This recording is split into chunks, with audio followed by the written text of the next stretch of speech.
हुए बच्चों के भी कुछ ख्वाब हुआ करते हैं, जंग करने के भी कुछ आदाब हुआ करते हैं। जी, मैं बात कर रहा हूँ एक ऐसा मुल्क जो सदियों से अपनी लड़ाई लड़ रहा है और जो और जिसने सारी हर तरीके से अपने मुल्क को बचाने की कोशिश की है। वो कहते हैं ना, अगर आप अपने घर में किसी को सर छुपाने की अगर आप इजाज़त देते हैं, तो इसका मतलब ये बिल्कुल भी नहीं बनता कि वो घर उसका हो गया।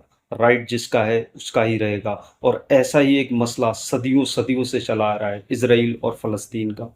आज आज फ़लस्तीन में इतने बुरे हालात हैं कि वहाँ पर बच्चों को पीने के लिए दूध नहीं है, उनके खाने के लिए उनके पास खाना नहीं है और ये सारी तस्वीरें विजुअल सोशल मीडिया पर जब तैरते हैं तो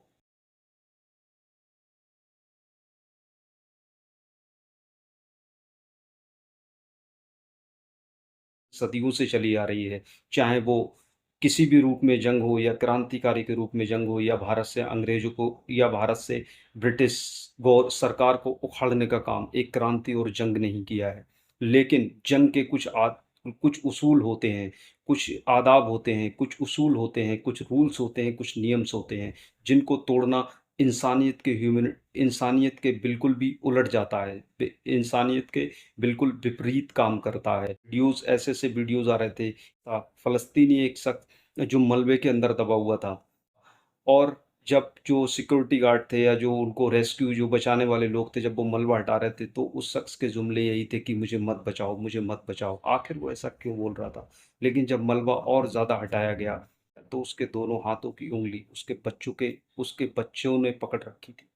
आप समझ सकते हो कि एक बाप के लिए या एक पेरेंट्स के लिए उसकी औलाद इतनी ज़्यादा ज़रूरी होती है, इतनी ज़्यादा कीमती होती है, इस दुनिया में सबसे अज़ीम होती है उसकी औलाद। ये एहसास सिर्फ़ माँ-बाप ही कर सकते हैं, ना कि अगर हम और आप इस फ़ेज़ से नहीं गुज़रे हैं, तो हम और आपको इस चीज़ का एहसास शायद नहीं होता है।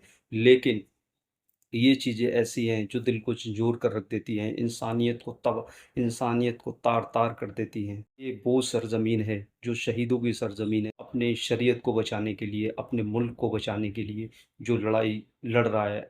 मैंने आपसे कहा ना कि अगर आप किसी को अपने घर में रहने के लिए अगर आप जगह देते हैं, तो ये बिल्कुल भी नहीं होता कि वो अपने घर पर कब्ज़ा कर ले। ऐसा ही हुआ है इज़राइल और फ़लस्तीन के साथ। ऐसा ही किया है इज़राइल ने फ़लस्तीन के साथ, जो जंग आज तक चली आ रही है।